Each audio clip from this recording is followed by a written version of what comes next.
Oh, wow. I switched up I gotta switch it early. I don't know if it's on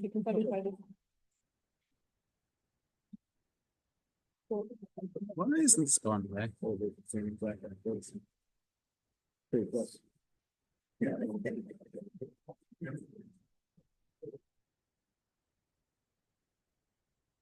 There we go.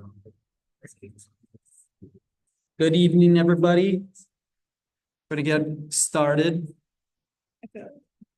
Is there an echo or is this okay? A little bit of an echo. We'll roll with it. Hopefully this will be okay. We're gonna do roll call. So Sam Schoenberg, Present. Jenny Schaefer, Present. Marilio Garcia is present, so we have quorum. We'll commence. Today we have no votes, so we'll be skipping over that section. We have updates, that's normal, and then we have two guest speakers today. From CIT Docs team, we have Sergeant Rodriguez, and we have NAMI Chicago speaking tonight as well. So we're gonna have a conversation, just a follow-up on our mental health resources available to us in the city. We had a session in August, and this is kind of a part two to that. So just understanding all the resources that we have here available to us through the city. As I mentioned, no votes today. We'll dive right into district council member updates with Sam and the nominating committee. Is it on?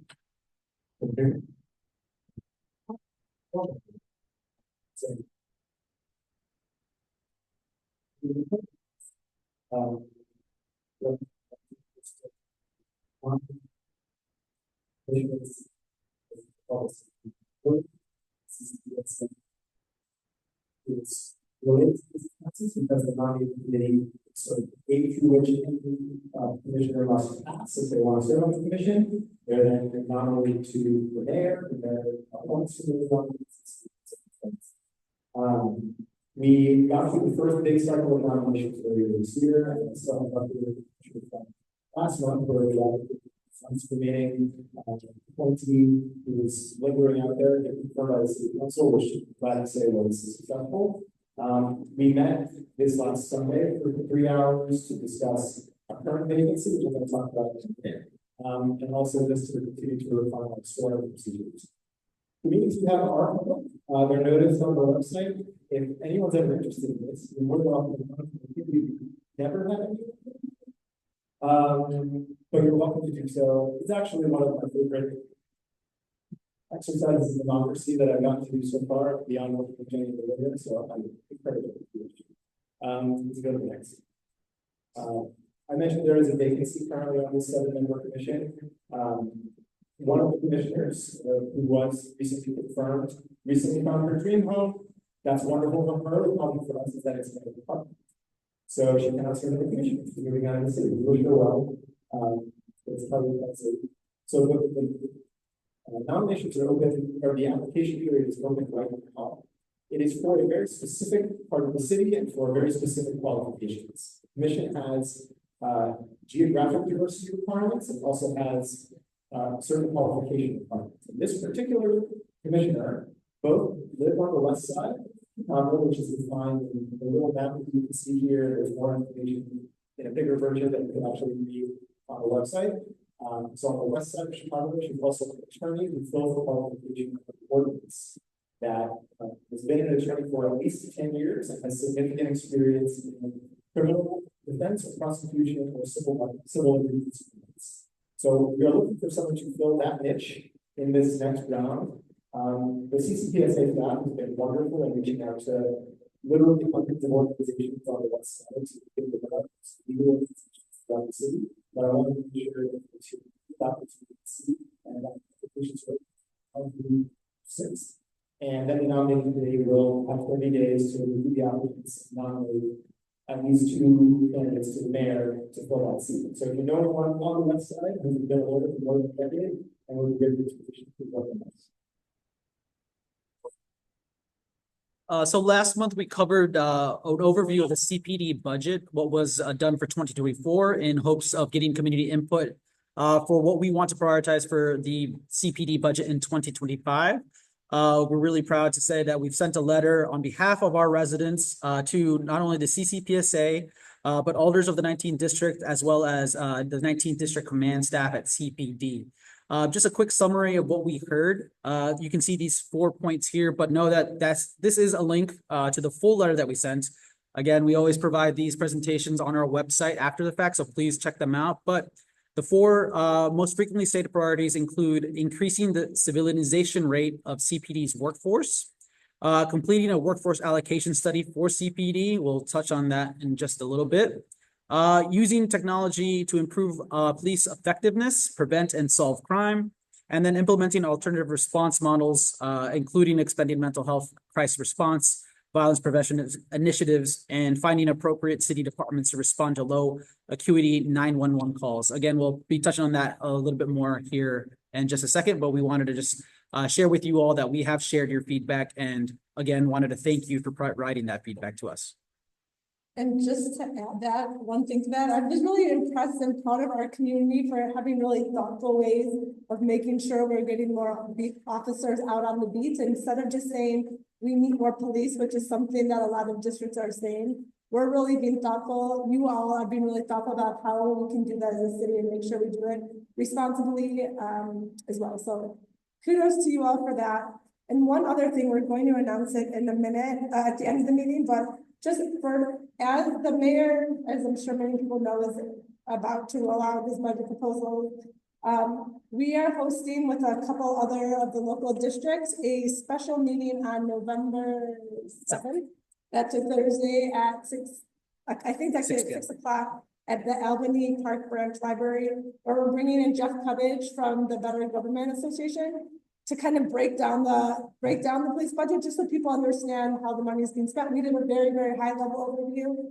He is an expert and can do a much, go a little bit more in depth. So we'll put out the invite. We'll show this, the graphics for you all then, but yeah, I'm looking out for that. Okay, now workforce allocation study. This is something that we talk about every month. And we are feeling extremely frustrated because we have the same exact update for the workforce allocation study as we did last month.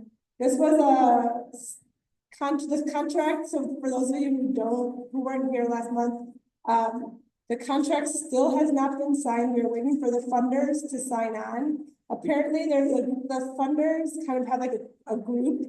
There's like 4 or 5 funders that all meet under a group.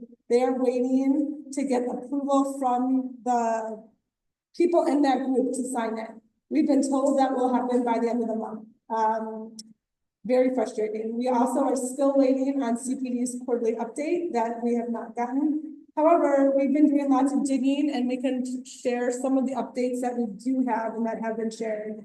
Earlier this week, there was a consent decree hearing, and it was focused on the workforce allocation study. That was like one of the main areas. And I just want to report some of the things that they shared. They showed a 5-phase plan in order to carry out the work. The first was going to be the foundation, which was really initiating the project and planning it, interviewing and getting the stakeholders engaged.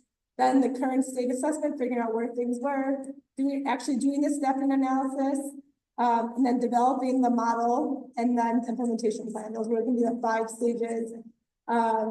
They said they have a proposed timeline of completion of 1 year from the initial phase. That's what they said.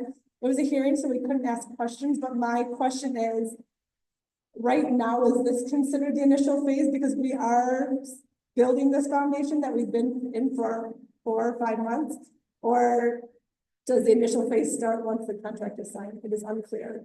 But obviously we are going to keep pushing that.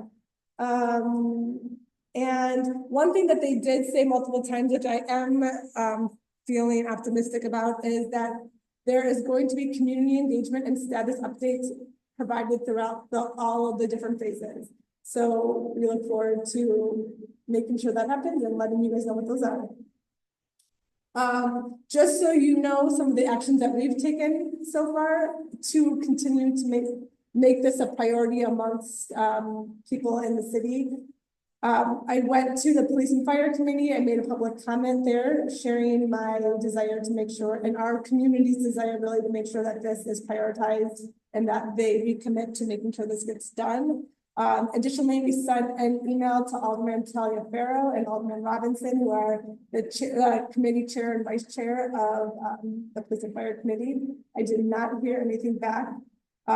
We convened a meeting with other local organizations who are partners and allies in this, and just got them on board and let them know kind of what the work is, so we can kind of brainstorm ideas on how to keep pushing this out to community members and to make sure this stays top of mind for many people.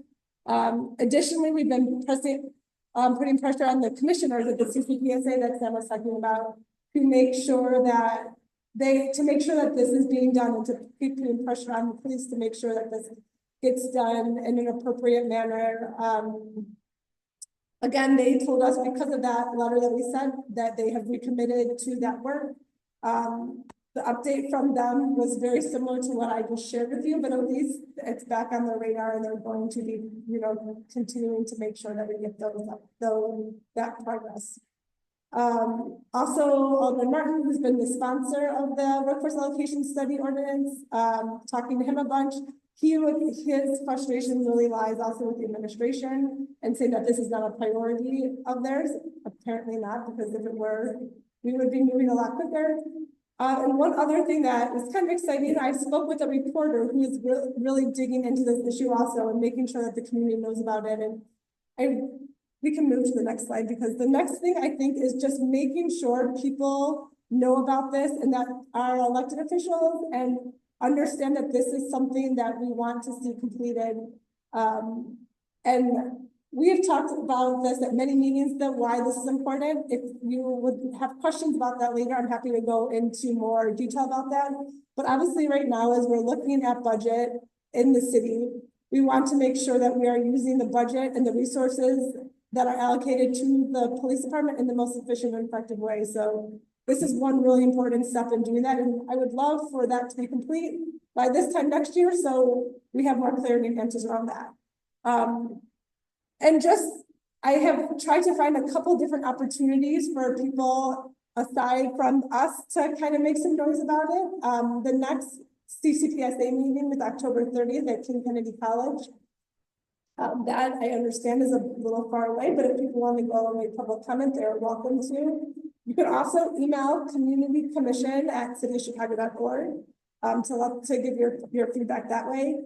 CPD is having a budget hearing there. That is not the right date, actually. It's not November 30th. It is, I think November 13th is what I meant to type. Maybe we can correct that. Yeah, I got it. It's November 13th at 10 o'clock. It's multitasking and not doing a great job of that side. But that is going to be a long day. But if you want to go in and try and make public comment at the beginning, I think there's slots for 10 people. And I'm sure there'll be a lot of people with public comment, but feel free to try that. And also the Police and Fire Committee meeting, their next meeting is October 25th at 1. And that is their for public comment. So you can try doing that as well. One other thing that we could add to this list, and we'll mention it in a couple of slides, is we're also having community conversations, or I should say CPD is hosting community conversations at Town Hall 19th District next Wednesday, October 30th. So we have an exact time and details in a slide in the future of this PowerPoint presentation, but this is also another opportunity where you can go and express your priority for a workforce allocation study to be completed, because ultimately, as we've mentioned many times, this is the way that we get more police patrolling our beats and get our civilization rates up. So just another reminder that you could do that as well if you wish. One topic that we also wanted to keep top of mind for the community is the topic on potential oath keepers being a part of CPD's workforce. There was an article that just came out talking about how a coalition of organizations and elected officials have urged the mayor to fire anybody associated with oath keepers. So we wanted to just let you know that this is still something that we're keeping an eye on. We obviously, I think I can speak for all of us, and please feel free to speak differently, but we would love to understand if there's any cases of extremist, any police officers with extremist ties, that they are not part of our workforce in the 19th district or in the city of Chicago. So we want to keep an eye on that. and just make sure that we have folks that are going to be serving all members of our community. Just to add to that, so there was the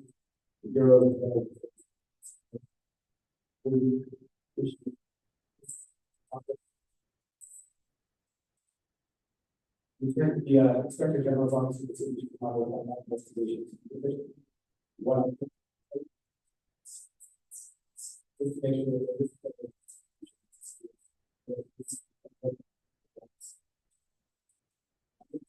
that's the vast majority of that. But the superintendent and the mayor have made very strong statements that bias as no place about this department. There should be follow through. Hopefully, it's not so small for work.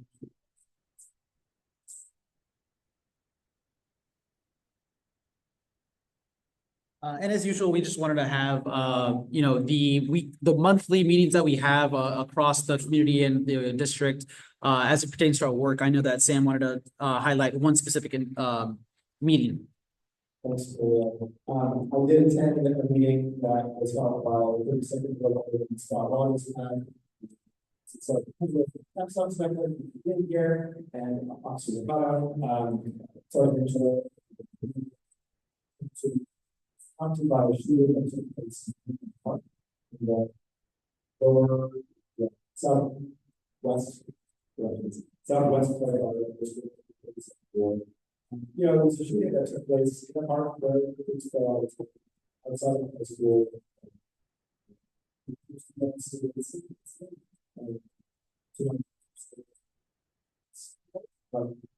Some of the big was seriously about 100 people showed up to this meeting. I guess what I would want to express is that it was great to see such a community involvement when violence like this happens. There are neighborhoods in Chicago that see violence. We don't necessarily see that community involvement.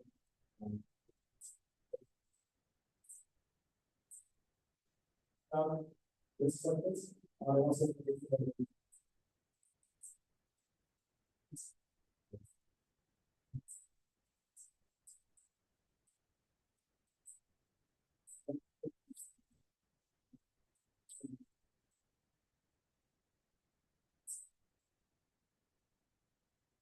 also wanted to touch on another shooting that happened in the 19th district just in the past 7 days. It was a shooting the Uptown McDonald's here on Wilson Avenue. Unfortunately, the person that was shot was pronounced dead at the hospital. I talked to Commander Gisani about both these incidents on this past Friday. The investigation is still ongoing, so as we learn more, we will be updating the community as to the findings of those investigations.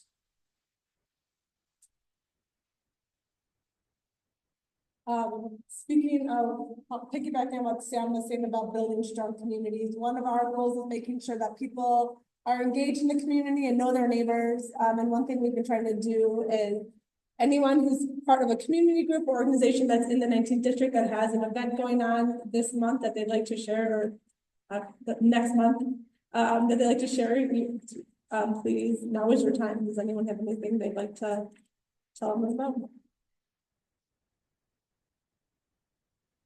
I know there are tons of trick-or-treating events happening in all the different business corridors. So people with kids, definitely check that out. CPD is actually listening. We have a slide coming up. Okay. That's a teaser. Or slide that's coming down. Maybe we'll see. Okay. And again, as part of our monthly updates, we wanted to talk about our community partnership plan. As you can see, we've been at work. We have now 47 total goals. As I mentioned last month, some of these original 43 goals will spawn new ones, right? We'll follow up on new tasks. And right now we have currently 47 goals that we're working towards. We are currently working on 20, have 7 ongoing and completed 9, which is 2 more from compared to last year. You can find our full CPP via that link, and it's also on our website. And now just to dive into a few specific callouts. One of the call-outs, one of the things that people were really interested in is the restorative justice community courts there's one in Avondale, it's the closest one to us. So we have committed to making like 4 trips to, take, community members there. The next one is gonna be November 15th. Court starts it starts once the pre-trial hearings happen. So we kind of sit in a room, but it's usually around 11 o'clock. And it goes until all the cases are heard. So if anyone is interested in attending with me, come find me and let me know. They very highly recommend and encourage our RSVPs. So please let me know if you want to join us to do that. This is an exciting update. If you guys saw when we signed in, we have new mental health phone cards. We made a couple different changes. One, we made the font bigger because it was very small, but we figured out how to play with things a little bit so that the font was bigger. We also added 988. Now, last month we shared with people that 988 now pings. This is very technical and nerdy, but it pings its cell phone tower. So before, if you had a Wisconsin phone number and you were calling in Chicago, you would be routed to Wisconsin. Now it'll ping, for most cell phone carriers, it'll ping to the closest cell phone tower. And so it'll route you to the call taker closest to you, which is, I think, a huge improvement. But yeah, so I'm excited about that. So we want to make sure people know about calling 988. We also try to spend some time calling the other community-based organizations that provide this crisis care to see if they were ready to be full-time. Like if we felt confident in their abilities to be able to respond 24/7 to mental health crisis. Unfortunately, I think they're getting there, but I still think that the 2 best numbers for sure are thresholds, and I see some folks from thresholds here tonight. Thank you very much for coming. So raise your hands so they can. If anyone has questions about that, please talk to them later because they are experts and very grateful for the work that you guys do. And Trilogy, which operates on the most northern part of our district here in Uptown, and they will respond. So we are very lucky to have those. And NAMI, who's also here, who's runs 988, who will be speaking later.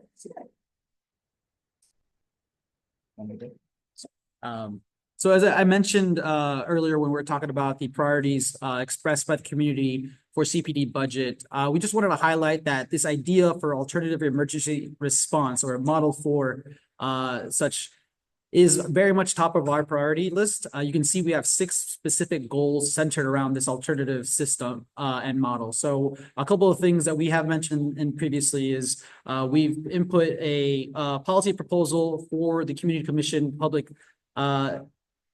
public safety and accountability amongst our district counselors. I know that myself and the data analytics working group is working really hard to analyze 911 calls for service to see how we can help support this idea for an alternative model. So essentially we wanted to express one, again, gratitude to you, the community, to expressing this desire for this shared vision and goal of ours, and that we are working towards these in many different ways. So we'll continue to update how we make progress around these 6 goals specifically on a monthly basis.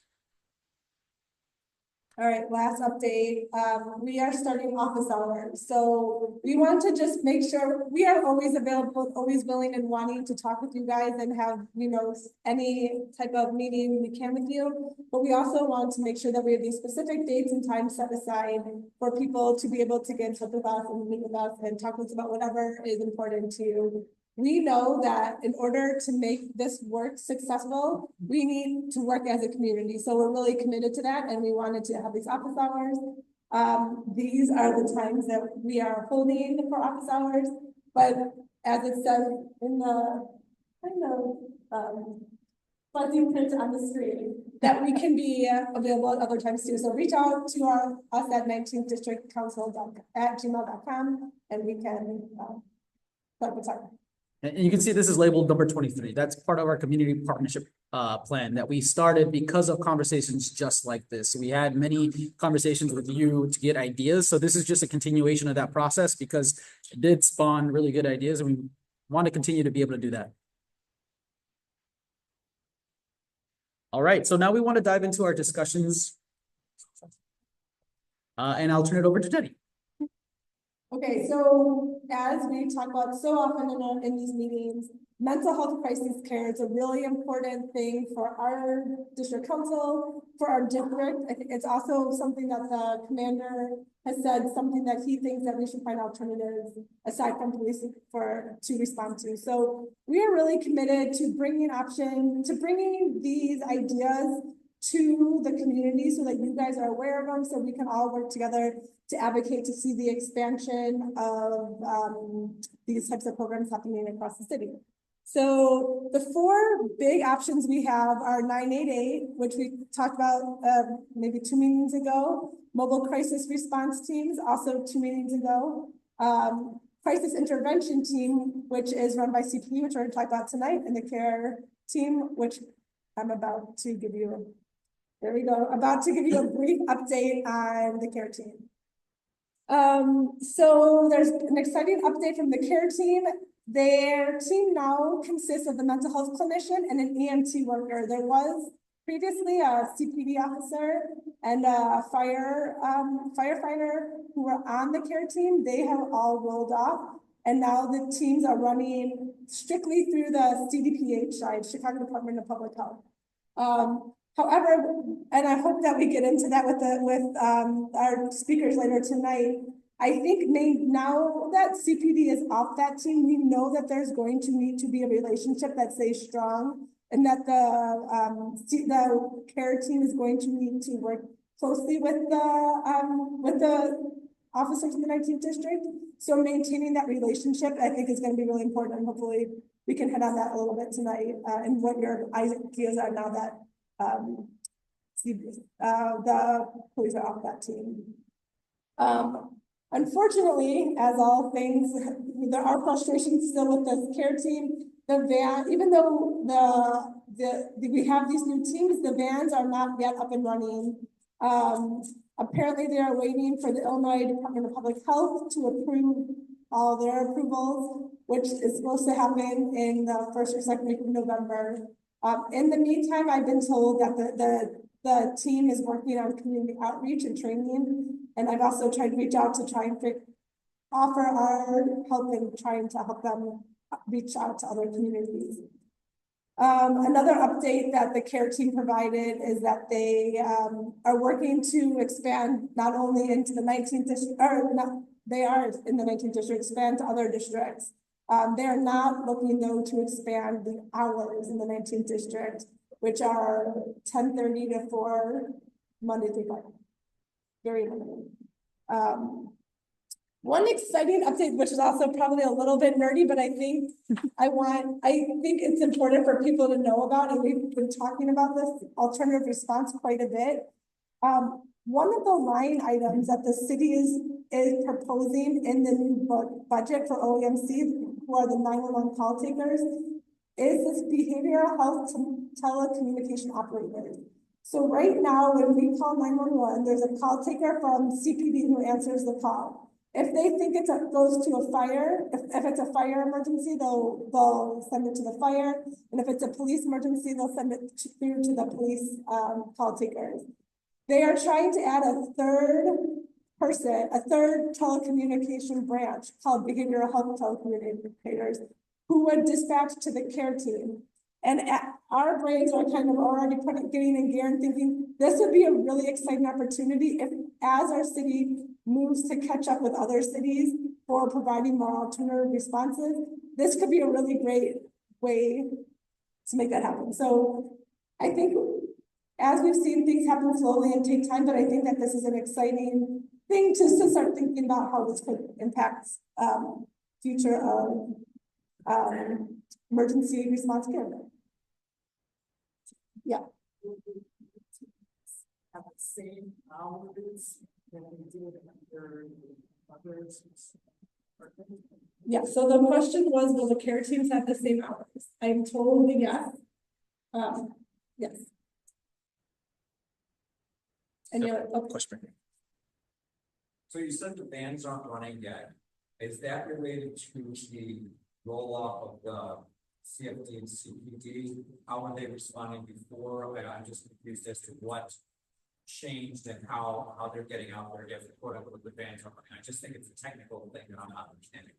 Yeah, and that's a good question, and I had the same question when I was speaking with the woman in charge of this, and it kind of felt like I didn't actually get to ask her that question just because that wasn't where the conversation turned. But I have a feeling that for whatever reason, the Illinois Department of Public Health needs to approve this new configuration now that there is a roll off of CPD and CFD. Do you guys have more information on why the vans aren't running?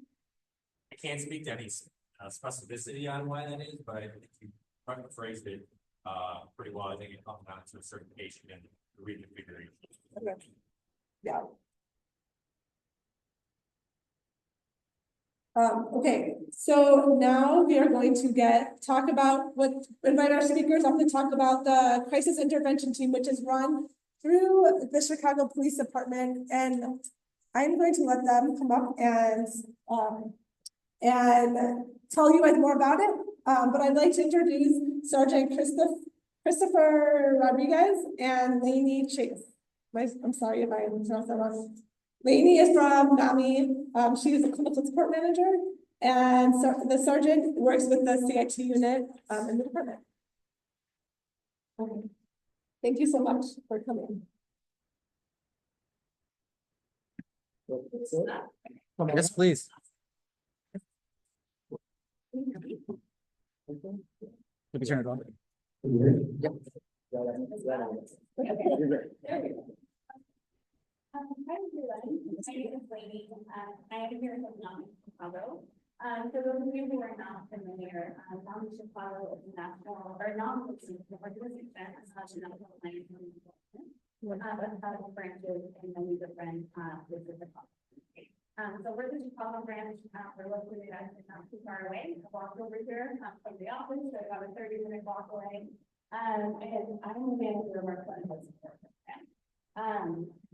We can get into what that means together here. I work directly with the CIT doc team. That's our executive, also to the safety, but our partners that kind of runs the basic function. We receive referrals from his teams and others throughout the city. And I work specifically with folks who are experiencing hospital crisis. So we're talking about higher degree calls that would provide the people who want to talk. So we saw these to training call, and then refer those over meetings to their family or the individuals running like this. That is individualized, specific region, it looks like, and depending on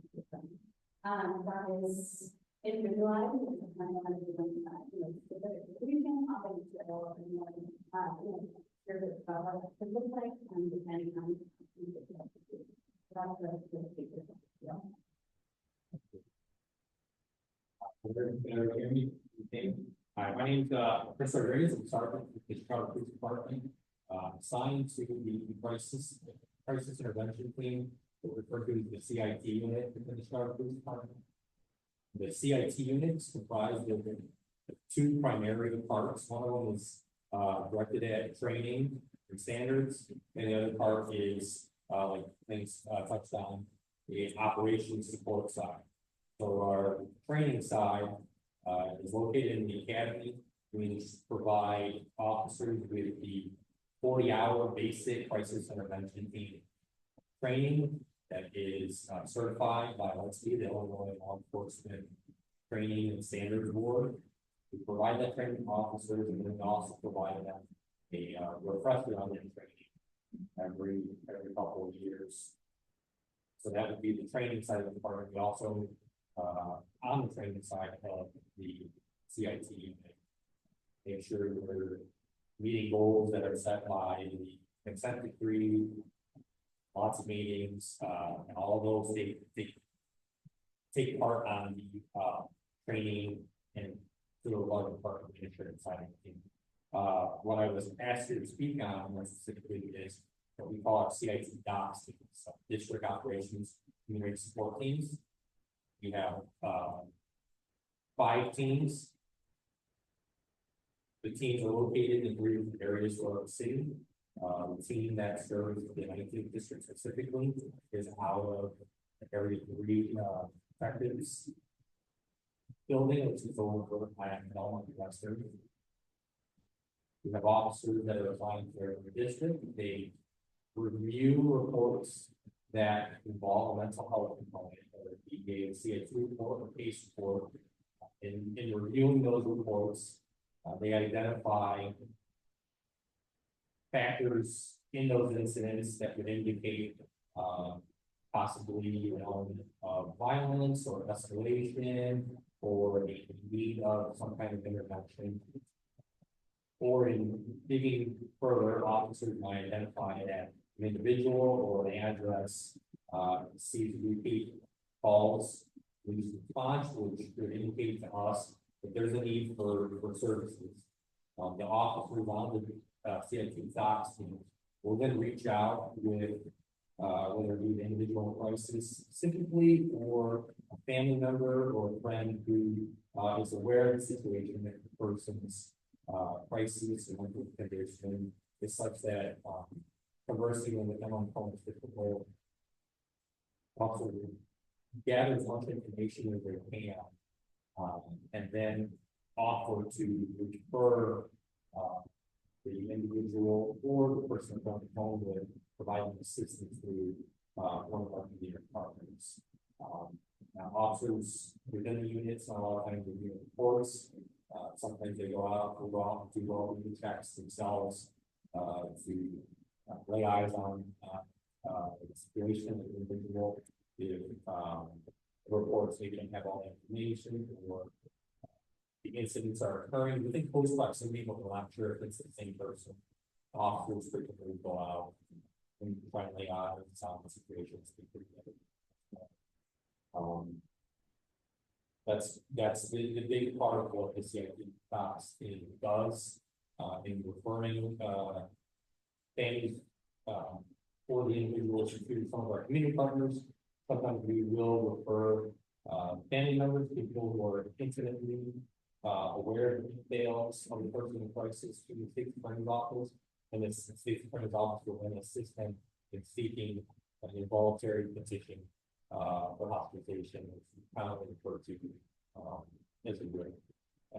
Once that's signed off by a judge, our team will follow up with that family member, which we may or may not have had previous contact with, and notify the affected district where the person resides or intends to frequent, and brief them on the situation and that the petitioner with the writ may call police or come into the station to have the writ enforced within 7 days.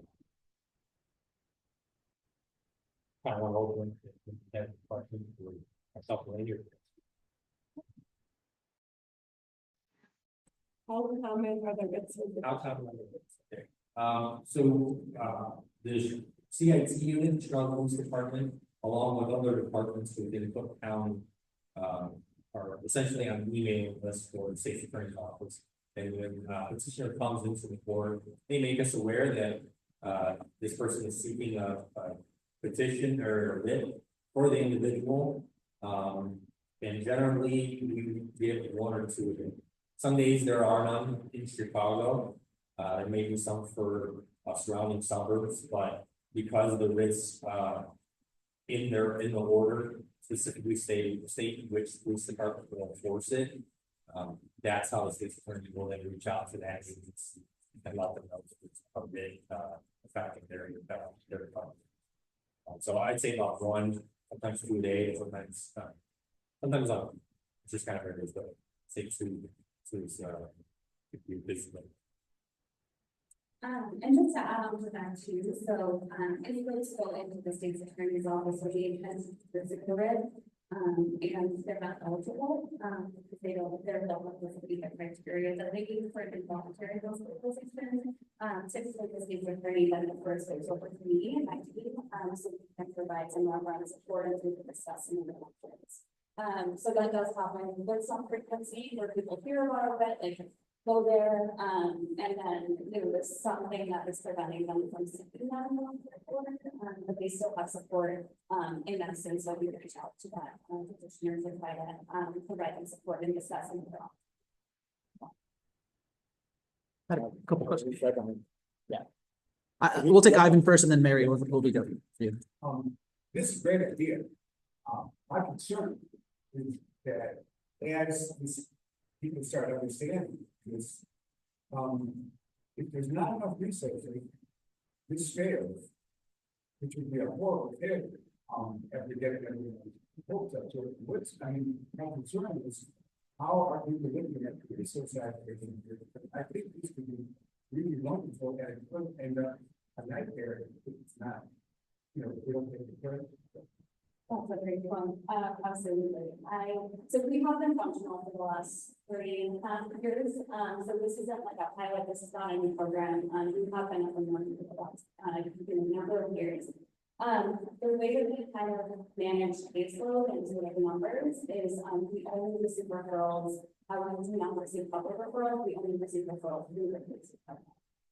So because they're operating, a smaller team themselves, unfortunately, we're a smaller team ourselves, we're able to sort of maintain. And we do have, I can talk through sort of what our kind of policies look like, but we're holding cases for about 3 to 6 months. And then ensuring that folks have appropriate resources to go through from there. So we're able to kind of manage caseload that way. If this were like, people could call me directly and refer to my team, that would be a nightmare. In terms of just numbers of referral reports, we do have a knowledge Chicago has a public facing helpline that anyone can call for resources. So that is the general number for public, of folks who are trying to reach us at knowledge Chicago. If a call comes in on a helpline that is a little bit higher activity and more complicated and really need some more intensive support, I would directly to the helpline to send those referrals my way.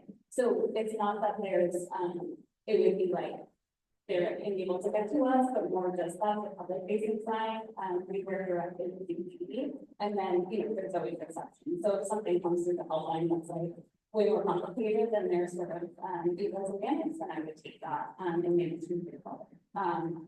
Yeah, I really appreciate that and definitely thinking about numbers and how we can continue to like grow, but also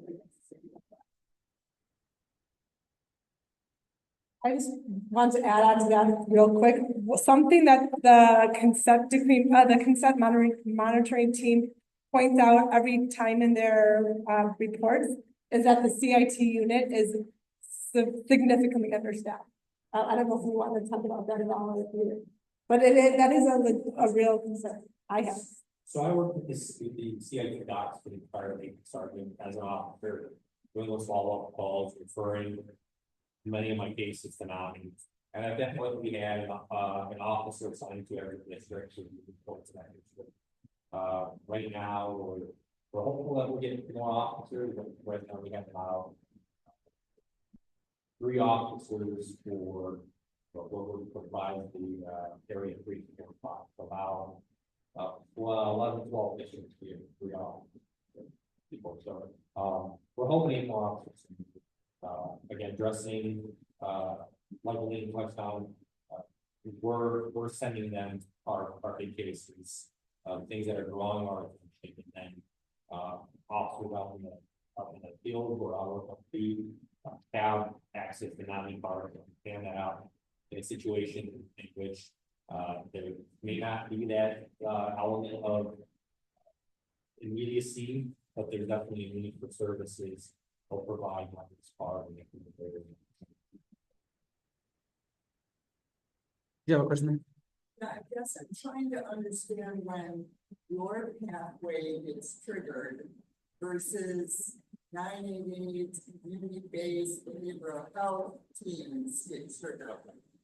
So the best way to describe what CIT docs does, I would say, we're kind of mental health events. So we don't necessarily go out and respond when the person is in crisis. There are officers on every district and every watch and working a beat or a neighboring beat who will respond to those calls when they come in that are identified as having. Those CIT trained officers We're providing that 40-hour basic class, certified let's be, will then respond, stabilize the situation, document the incident, and report a care or transfer to the situation. What we do is follow up, and sometimes just reading reports, officers on different watches may be there, not on different watches at different times, different days, may continue to go to the same address, but they're not aware that they're all going to the same address possibly.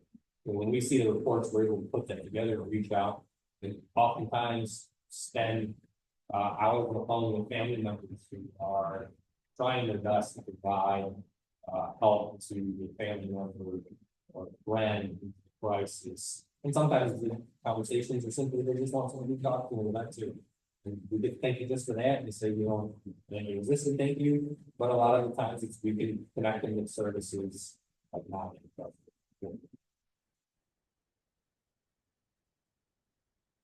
Yeah, go ahead. You ever have an occasion to apply the element red flag law? Okay, the red flag laws. That's starting to become something officers are more aware of. We work in conjunction a lot of the times with, I think sometimes we work with NAMI or CDPH. I want to say that the big thing that's come on along probably within the last year and a half, firearms and training orders kind of play into the red flag law.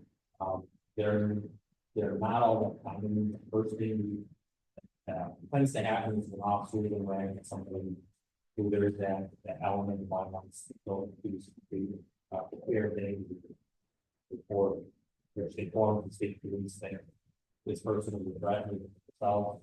Else, state police will then, they do have a void, investigate it further and go down that route of getting firearms involved, or if the person put in the application and on the application pending, we may not approve that.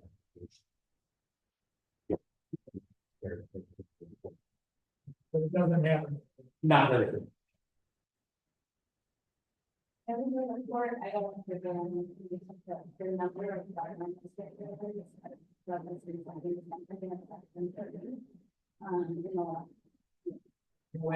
Yeah, so it's not something that. Thank you.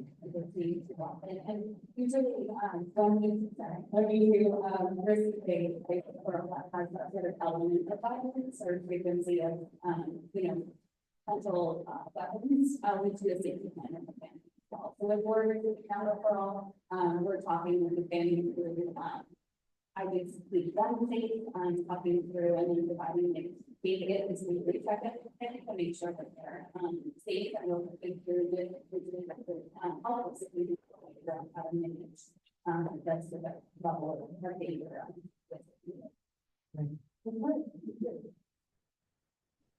Lainey, we have your slides up if you want to go through. Yeah. All right. I just want to make sure that I'm properly explaining myself and sort of touching on things as long as we sort of back up here, so that you can ask obviously any questions that you might have about the work as we go through. So like I mentioned, my team works specifically with folks who are living with severe mental illness. So we're talking with really high acuity folks, primarily psychiatric. So schizophrenia, schizoaffective disorder, and bipolar are typically what our folks are experiencing.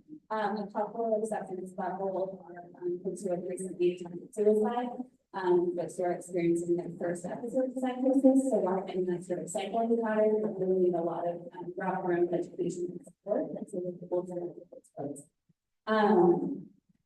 Often our folks are also looking for non-compliant treatment plans, where we have that training, so like bear with me, but basically folks who are unable to connect with treatment, and who are really struggling to sort of stay on a treatment plan and stay stable. Most of our folks live on the southern side of Chicago, just based on lack of resources. We think there's some investigating some of that as to why, but that's just the majority of where folks live, and folks that seem to need sort of the highest level of care and help. And then most of our referrals, about 85%, originate from the senior capacity. No, none of our referrals are public, as I mentioned, they would come to our helpline, and we have a partnership with the FBI, as well as some referrals from them, as well as the state attorney director that we've been before, so that's what, all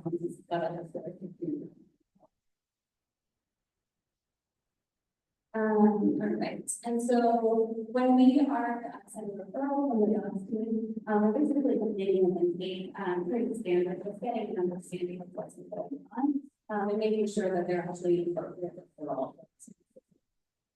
So like we said, these are numbers, making sure that they're actually folks who would really want to benefit from some of our services and really want a background sort of support, more intensive sort of case navigation support rather than just the one-off like resources or a check-in. We're looking for folks who are really trying to understand systems, really get in there and get the sort of higher level of government support that we can provide. So that's just a go what they're beginning, all that. But basically during the intake, what we're doing is creating a plan. So we're understanding what's going on. We're figuring out what are the steps that we're going to take together. So how we can get them up on doing a little bit better, or of course, make them doing it. Another technical question, but I used to be the CIO. And would it be useful to be able to see if someone is medicated, if they're having crises, we can get help resolve the situation. That's certainly one, yeah. Unfortunately. Yeah, oh, of course, of course. Just a question, is it helpful to see someone on the first?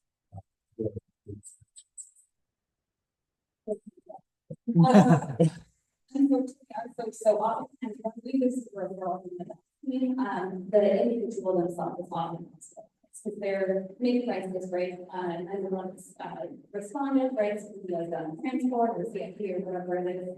And so we don't have the release of information signed from that person, especially at first. So we're talking the family number, so they can't get any of their medical. It would be very helpful. I wish we had database together. I wish that we were able to see each other's notes, and then we're able to coordinate care with their health insurance provider. Yes, those are the lofty dreams and goals that we have. Of course, the reality is we're getting them information usually from the family member to say, you know, what health insurance they have, and let them help. Thank you. Okay, and so just breaking down really the work that we're doing, and so what I mean when I say case management, it's a little bit different than case management, that is intentional. We're not really case managers, especially because oftentimes our main contact with the family member, it would be silly to call ourselves case managers because we're not, there aren't always ROIs trained, we're not always able to schedule appointments to follow up to the client directly. Oftentimes we're sort of working to support clients via their things. And so what this looks like is providing motivation, education, guidance to individuals and their families. We provide advocacy with the role of treatment systems. So really understand people's rights while they're hospitalized, what their families are able to do to try and help them get clinical treatment, and also what patients' rights are while they're receiving treatment. A lot of what we're doing is emotional support. So like Chris mentioned, a lot of the time maybe we're just talking to someone who's been navigating this for 20 years and expressing like a validation about how frustrating all of this is, how broken all of these systems are, and like these are your options, you're not missing anything, you're doing a great job. I want to be talking to you, setting up really the emotional support space for people, so that they have someone who gets it. Often we hear that like a lot of providers don't necessarily get the crisis system stuff, and so we can kind of fill that gap because they like, I get this, and I'm here for you, I'm going to take this.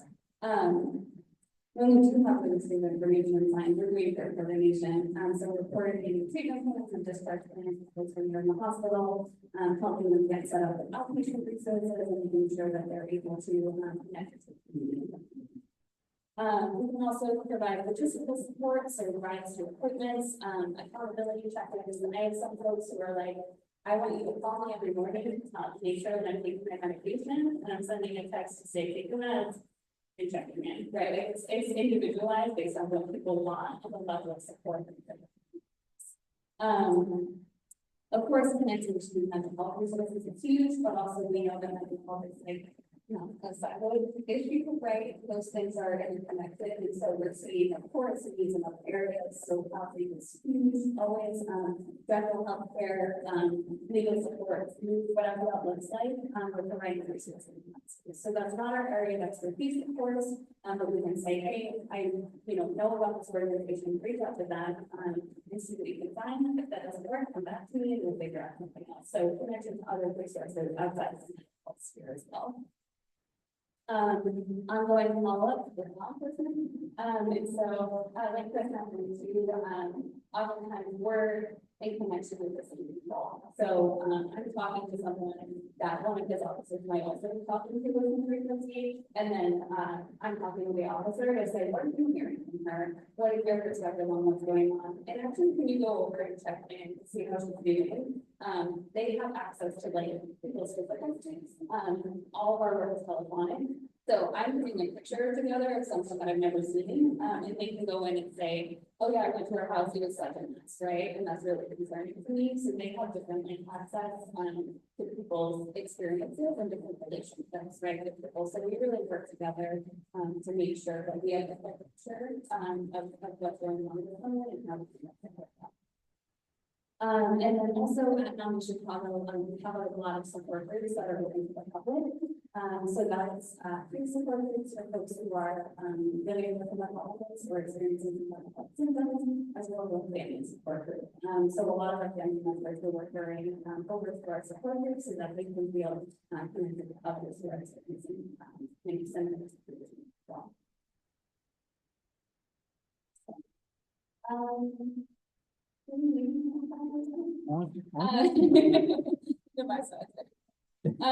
So basically our program has more than doubled in the past year. We are serving about almost 200 participants at this moment. So we're definitely stretched for sure, but it's really exciting to see that our work is increasing. I think that has a lot to do with what our partners with the and just how that's grown.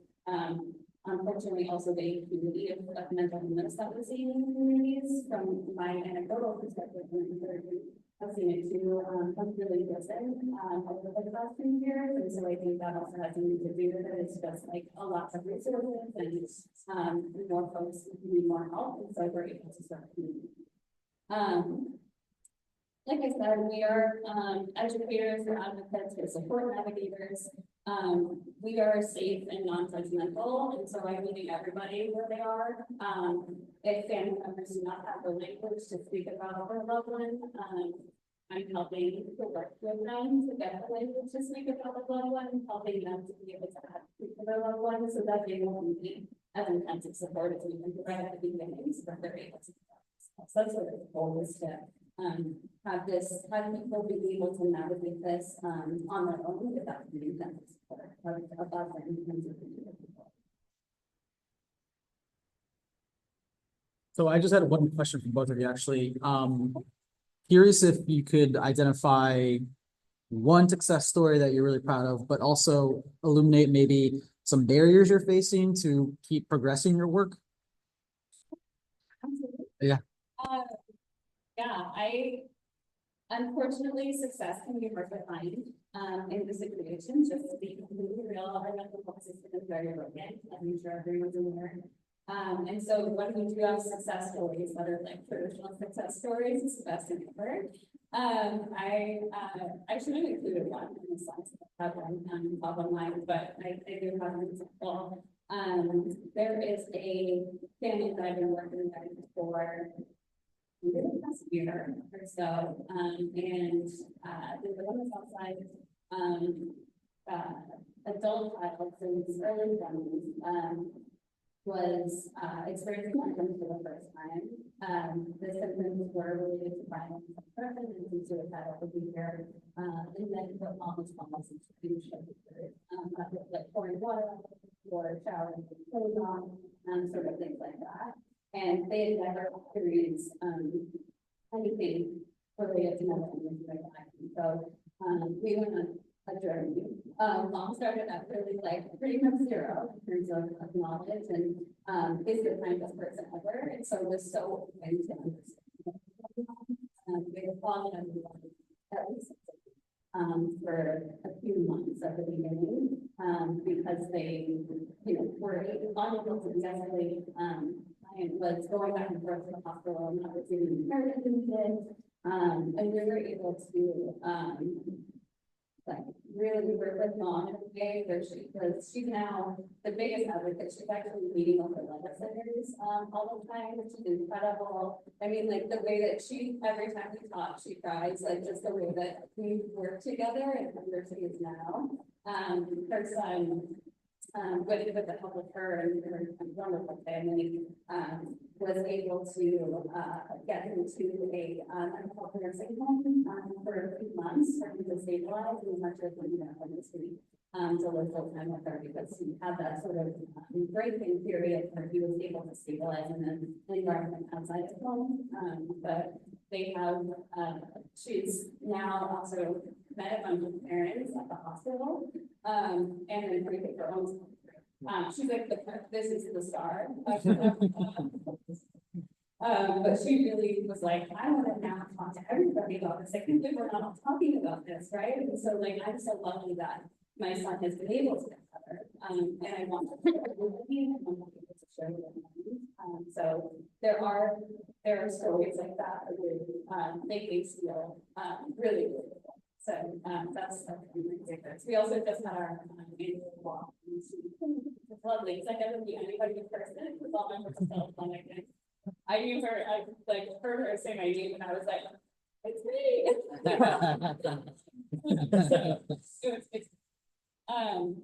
And then in terms of barriers to our work, so many. More like systems challenges. I guess are the biggest things. Unfortunately, our mental health care system is frustrating. A lot of folks are hospitalized in a repeated cycle. The hospitalizations typically are 3 to 5 days long.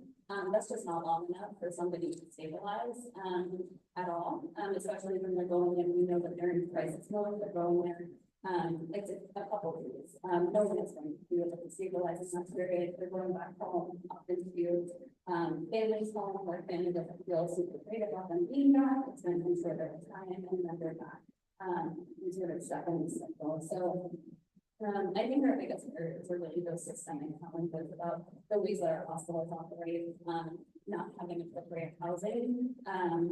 We don't have like crisis housing for people from the hospital. There's nothing. It's just nursing homes. A lot of hospitals that are younger, they're funding. We don't want to send anybody to a nursing home, but I don't find someone that's funding, but there's no other option often. And so huge lack of resources in that space, and lack of resources for families.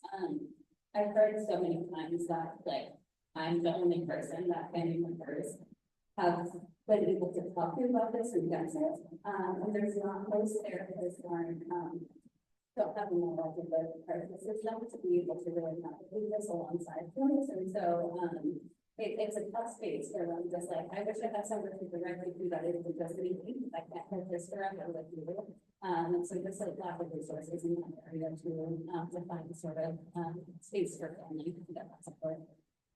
Thank you so much. I just want to like say thank you for that answer. And I think that that's something that I really try and bring up at these meetings is public safety is so much more than just them attending to the immediate dangers or the immediate emergencies that happen, but it's making sure that all these things are accounted for, that all people have the same resources that we would want our loved ones and our families to have. And really making sure that when we are thinking about voting and when we are thinking about getting out there, that we are thinking about all these things as what's important to public safety and keeping us and our houses safe and in our communities safe as well. So thank you for that answer.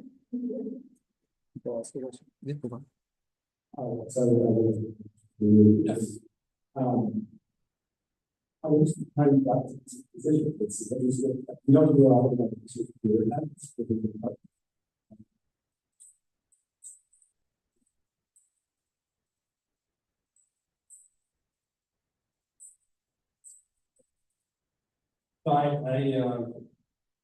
For a couple of years being in another district, I found myself in the 19th district, or the 19th district. And 19th district has a high volume of mental health related calls, so because of that experience, I was field training officer and worked on all different teams, all different watches, nights, evenings, mornings. I had another partner that I used to work with who knew a sergeant who was in the unit, and were looking for people to do the doc's work and recommended me based on this knowing of me and calls, my temperament. I'm not sure. He probably say nicer things stuff. So that's because I don't like to talk about myself. And then after being promoted to sergeant, I really enjoyed my work here. And like Laney touched on, sometimes you're on the phone, and it's very rewarding.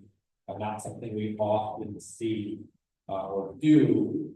It's getting on a follow-up thing, following the next day, following the next day. Hey, how is it going?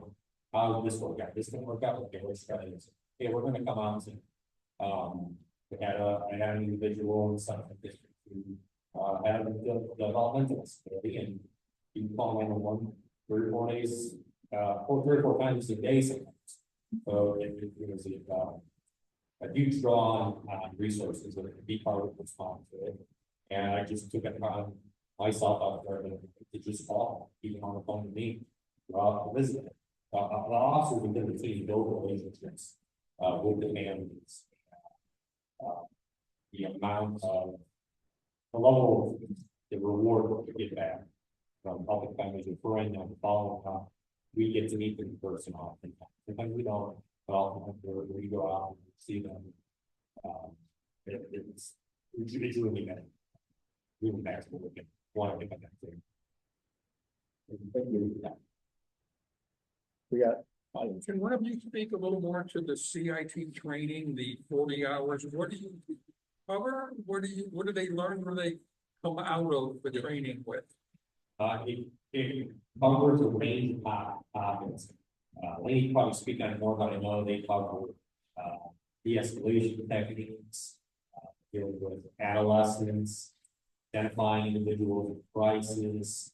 Again, officers aren't there to diagnose or provide medication, but just identifying someone is in crisis or something more. They're provided scenarios in which officers are trained how to properly respond to covers completing involuntary petitions, the criteria for the petitions, touch on state law and legal parts of admitting somebody. I'm gonna let them talk on non-sports training. They play a lot. I also have the answers. So I have the answers for you. So like Chris said, we do a basic session for folks who are being seen for the first time, and that's the one that really goes through mental health signs and symptoms, risk assessments. It's really focused on verbal de-escalation. So that's the general gist of the whole 40 hours of that first week. It's really how to verbally de-escalate when you enter a space for somebody. So they're learning about involuntary petitions. They are learning about different legal sort of tactical stuff. So the basis is that verbal de-escalation. And role plays are both in the basic section and the professor, which they do every 2 years. We have NAMI staff who are present during the role plays, as well as actors that we have as contract employees of ours in Chicago who do the acting, and then we're providing feedback on the role plays. And so we're taking notes to say like, okay, this is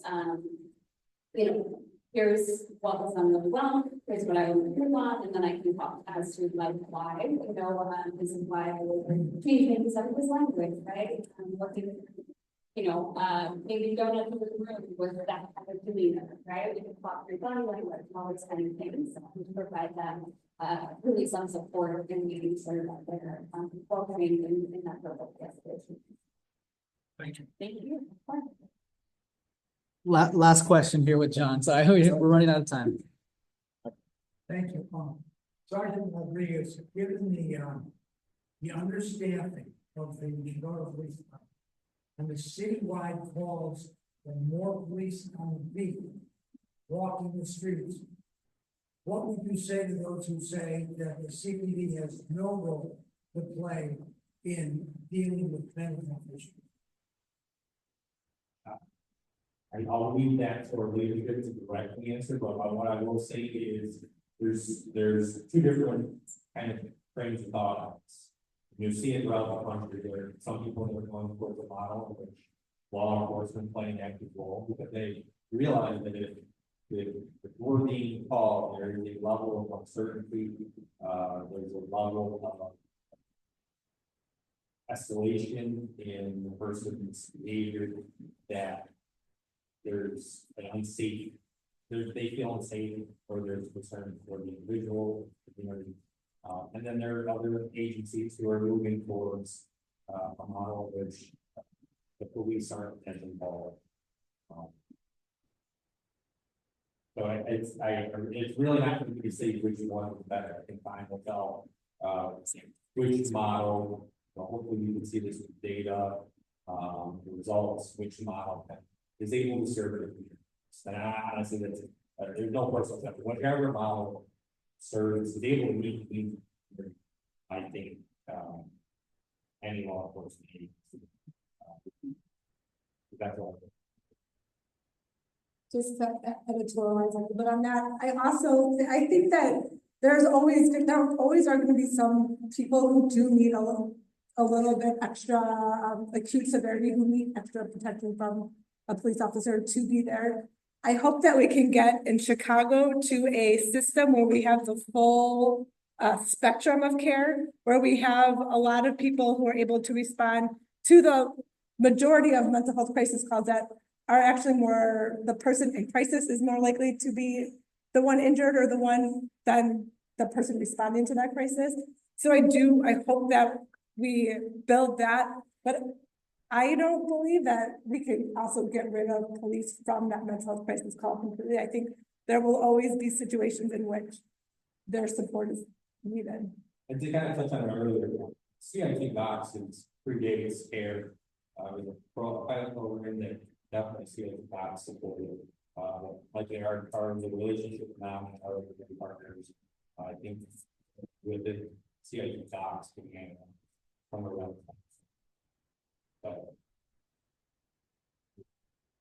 Well, on behalf of Sam and Jenny and everyone here, I just want to thank you for your work. It's you guys are really unsung heroes, and just really thank you for sharing everything you did tonight. We really appreciate it.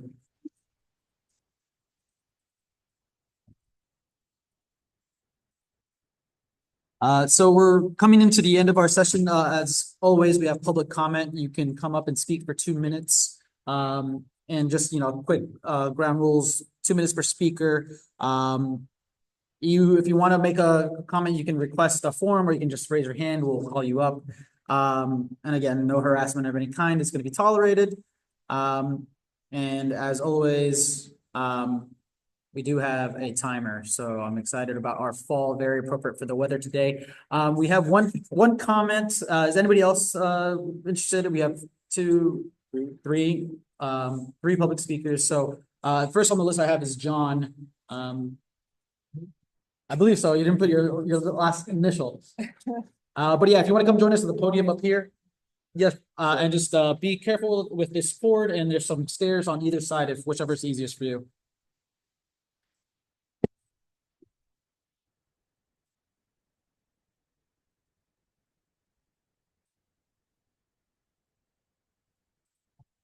I just have a question, really.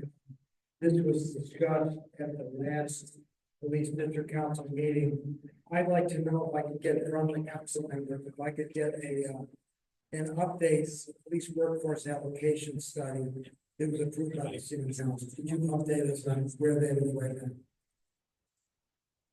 I think we can update before you walked in. I will talk with you. I will update you with that information. But later. Yes, after. I am happy to talk to you about that. I'm happy to talk to anyone about that. I talk about it all the time. All right, next we have Mark.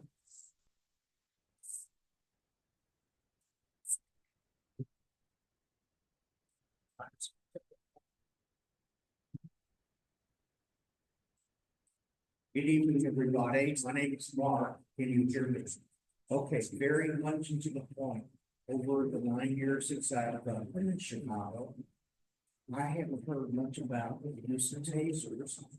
I know that training has been provided to police. I don't know how many. And I also know that weapon taser units have been issued, I believe. The only time I've heard the word taser anywhere is where, sorry, I lost my thought, is a very unfortunate time when a police personnel thought he had a in her hand taser, but it was a firearm, and this person ended up so seriously killing the person that she was working with, trying to get an arrest. So I just want to make sure that we put into the forefront people are using tasers, or am I just totally oblivious to it? And that's it. That's all I want to talk about. Thank you very much. Thanks, Mark. And then last we have Justin. And I think. Couple more. Then we have actually a couple more, so. Great, thank you. So just a question about, you referenced the shooting at the McDonald's parking lot. There's been a couple of other shootings over the past couple of weeks. 1401 West Wilson, there was 15 rounds shot. I don't think anyone was hurt there, unfortunately, but and then just yesterday morning, there was a shooting at 4800 North Broadway. So I guess it's two questions. Where can we look for communication of like the community action plan, right? It's going to be police, elected officials, community members. Like, where can we look for communication out about what's happening? Like, we're attending this meeting. I attend the police beat meetings. I get that. Like, not every community member is going to attend all these meetings.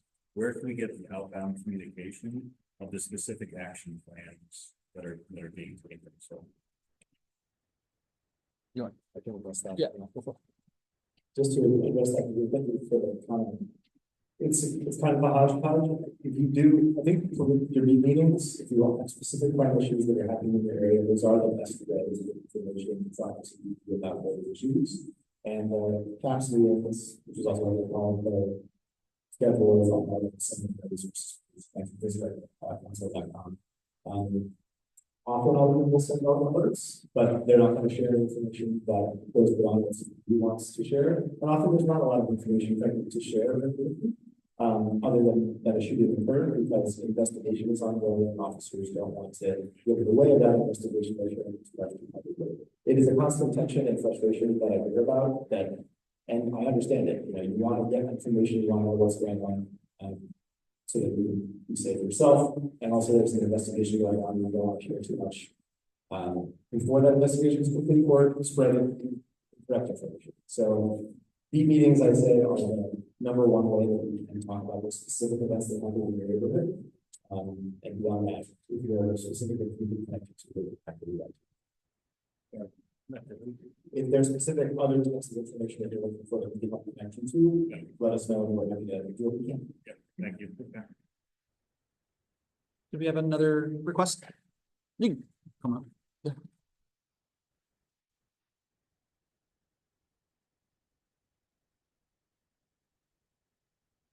If you don't mind, just stating your first. My name is Matt C. And I'm the board of the Winter Park neighbors, but I'm really just here because I care about the community and I see a big need. So what you guys are doing is wonderful. It's very needed. Thank you for that. This information is super valuable. And I guess similar to what he was just kind of asking, I wanted to ask that. I guess the next step is how can we help like distribute this information? Because like, you know, I have a platform that I can distribute this on social media, etc. in our email database. And I know that Alderman as a public person has a great newsletter that I think is, I learned some of this stuff on there. But I guess I also ask everybody like, what can we do to get this word out? Because the community is really in need right now. They don't think this information is getting heard as much as it could be. Thank you. Can we start by giving you some mental health crisis cards to hand out? We've got a whole box here. These are specific to the 19th district. Cool. Thank you. And I'm also happy if you want to email at me at the 19th District Council. Why can't I? @gmail.com. I'm happy to connect more and talk about some of these things too, because we're always looking to involve, especially the community group. Well, all people, but yeah, I'd love to talk more. I'm also a digital marketer, so you can hire me. I'm happy to help. Thank you so much. Appreciate it. And I also asked that question to the audience too, like if you guys have ideas of what we can do, because it's like one of my clients is in nonprofit healthcare, and the number one webpage visited on the entire site is the mental health page. And it's by a lot. And I guess I just say these things because, I think the real pandemic that happened, at least in the community that I exist in, the LGBT, there is a drug pandemic that's going on that's because people work from home and like there's not as many boundaries that people used to have. And I see friends and family are dying. And I feel a little helpless, so I guess I bring it up because it's a really big deal, and I you guys probably know what I'm talking about because you see it more, but that's what I see, and I just see the numbers continuing to go up, and I don't know if that's true, but that's what it looks like from my experience. Thank you so much for that. I appreciate that. Along with that, just look for the resources pages that we have on the website, in terms of Pennsylvania. You'll see our resources page, and big kudos to Maria for essentially putting that entire thing together. But we're always trying to create it useful to the community so that it actually be something that you would share out with others. And I think it was even just today that we had a resource based on what we received from a community organization. So take a look at that, and hopefully it can be a good resource and set of resources. And if there's more that you think that we're missing, please let us know.